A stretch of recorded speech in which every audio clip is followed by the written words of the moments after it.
अच्युतं केशवं कृष्णदामोदरं रामनारायणं जानकीवल्लभं रामनारायणं जानकीवल्लभम। नमस्कार दोस्तों, मैं हूं ममता तिवारी और आप सभी का स्वागत करती हूं मेरे चैनल ममता वेज में। कैसे हैं आप सब? तो चलिए आज हम इस वीडियो में जानेंगे कि पौष पूर्णिमा का शुभ मुहूर्त क्या है, पूजा हमें कैसे करनी है, व्रत कैसे रखनी है और किस भगवान की हम पूजा करते हैं, पूजा की सही विधि क्या है, भोग में हमें क्या चढ़ानी चाहिए जो बिल्कुल अनिवार्य है, जो आपको अपने घर में बना कर चढ़ानी चाहिए।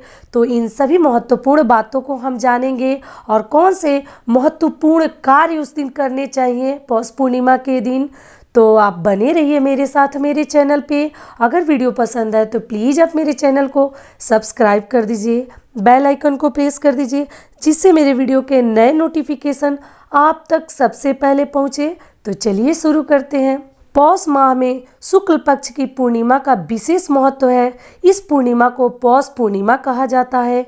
हिंदू धर्म और भारतीय जनजीवन में पूर्णिमा तिथि का बड़ा ही महत्व है। इस दिन चंद्रमा अपने पूर्ण आकार में होते हैं। मान्यता अनुसार पौष पूर्णिमा के दिन दान, स्नान, सूर्य देव को अर्घ्य देने का विशेष महत्व बताया गया है। ऐसा कहा जाता है कि पौष मास में समय से किए जाने वाले धार्मिक कर्मकांड की पुण्यता पूर्णिमा के दिन स्नान करने से सार्थक होती है। पौष पूर्णिमा के दिन काशी और प्रयागराज और हरिद्वार में अगर संभव हो तो स्नान दान का बहुत बड़ा महत्व है। लेकिन अगर आप स्नान करने नहीं जाते हैं तो अपने घर में आप बाल्टी के पानी में गंगा जल डालकर भी स्नान कर सकते हैं। मान्यता के अनुसार पौष मास सूर्य देव का मास माना जाता है। इस दिन सूर्य देव की आराधना से मनुष्य को मोक्ष की प्राप्ति होती है। इसलिए पौष पूर्णिमा के दिन पवित्र नदियों में स्नान करना, पौष का महीना सूर्य देव का महीना वैसे माना जाता है। इस दिन सूर्य और चंद्रमा दोनों के पूजन से मनोकामनाएं पूर्ण होती है, जीवन में आने वाली बाधाएं भी दूर होती हैं। तो चलिए अब जान लेते हैं कि इसमें हमें कौन से भगवान की पूजा करनी चाहिए और सही पूजा विधि क्या है। तो हम विस्तार से जान लेते हैं। पौष पूर्णिमा के दिन हम श्री सत्यनारायण भगवान की कथा सुनते हैं, अपने घर में करवाते हैं और यह शुक्ल पक्ष में ये तिथि हमेशा पड़ती है। हर मास के शुक्ल पक्ष को पूर्णिमा तिथि पड़ती है। तो उस दिन हम श्री सत्यनारायण भगवान जी की पूजा करते हैं, नारायण की पूजा करते हैं। तो उसके लिए आप किसी भी चौकी ले लीजिए या बैठने वाला बैठाने के लिए कोई भी ऐसा चीज़ ले लीजिए जिस पे आप भगवान को स्थापित कर सके। एक पीला वस्त्र या लाल वस्त्र बिछाकर उस पर आप विष्णु भगवान की फोटो या मूर्ति को आप उस पर स्थापित करिए। केले का पत्ते का इसमें बहुत महत्व है, उससे विष्णु भगवान का रूप माना जाता है केले के पत्ते को। तो आप केले के पत्ते से मंडप तैयार कर लीजिए, चारों कॉर्नर पे बांध लीजिए और उस रक्षा सूत्र के सहारे उसको ऊपर से मंडप तैयार कर लीजिए और उसमें उनको स्थापित करिए। पीला वस्त्र उनको चढ़ाइए, जनेऊ चढ़ाइए और उसके बाद आप जो ही फल लेना चाहते हैं, या वो सूखा फल हो, कच्चा फल हो, हर फल आप वहाँ पर विष्णु भगवान के लिए आप प्रसाद के रूप में उनको अर्पित करिए।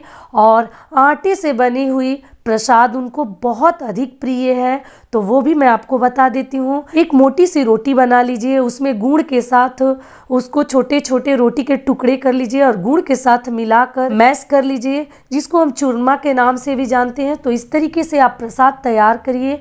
घी का बना हुआ प्रसाद होना चाहिए। दूसरी प्रसाद हमारी क्या है, उसको हम चूरन के नाम से जानते हैं। तो घी में आप आटे को सबसे पहले अच्छे से भून लीजिए, थोड़ा सा उसका कलर चेंज हो जाए और उसमें या तो आप शक्कर मिला लीजिए या गुड़ मिला लीजिए और मिलाकर भी एक प्रसाद हम तैयार करते हैं। विष्णु भगवान को ये दोनों प्रसाद बहुत अधिक प्रिय है, तो आप अपने घर में ज़रूर बनाइए।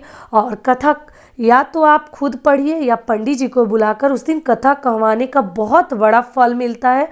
बहुत सारे लोग हर माह के पूर्णिमा को कथा कहवाते हैं और पौष माह के पूर्णिमा में कथा कहवाना अति शुभ माना जाता है।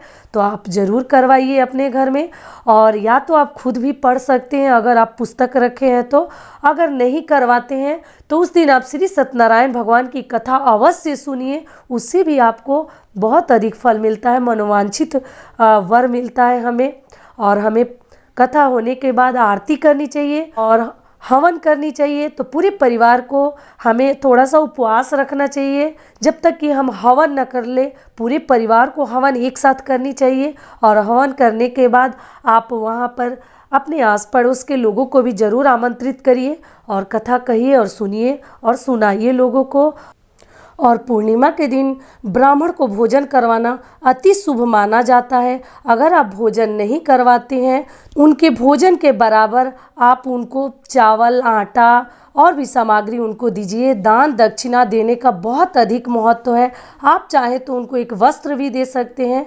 तो आप ज़रूर उस दिन ब्राह्मण देवता को भोजन करवाइए, क्योंकि पूर्णिमा के दिन अगर आप एक ब्राह्मण को भोजन करवाते हैं तो आपको कई ब्राह्मण को भोजन करवाने का लाभ मिलता है। इसलिए ब्राह्मण को भोजन करवाना अति शुभ माना जाता है। आप जरूर करवाइए।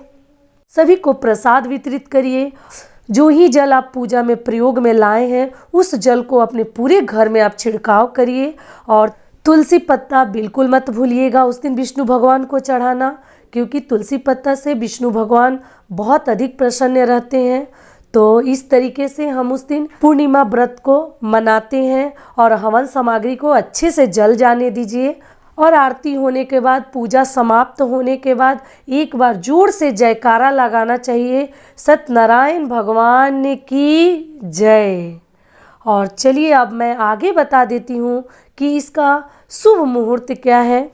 पौष पूर्णिमा तिथि का शुभ मुहूर्त है 28 जनवरी 2021 को 1:18 से पूर्णिमा तिथि आरंभ होगी और 29 जनवरी 2021 की रात 12:47 पर पूर्णिमा तिथि की समाप्ति होगी। तो ऐसे में हमें 28 जनवरी को ही कथा कहवानी है, व्रत रखनी है, पूजा करनी है। तो हमें सब काम 28 जनवरी को ही करनी है। उस दिन है गुरुवार। तो यहीं तक का था हमारा वीडियो। आशा करती हूँ कि इससे आपको थोड़ा सा लाभ मिलेगा। तो फिर मिलती हूँ एक नए वीडियो में। तब तक के लिए नमस्कार।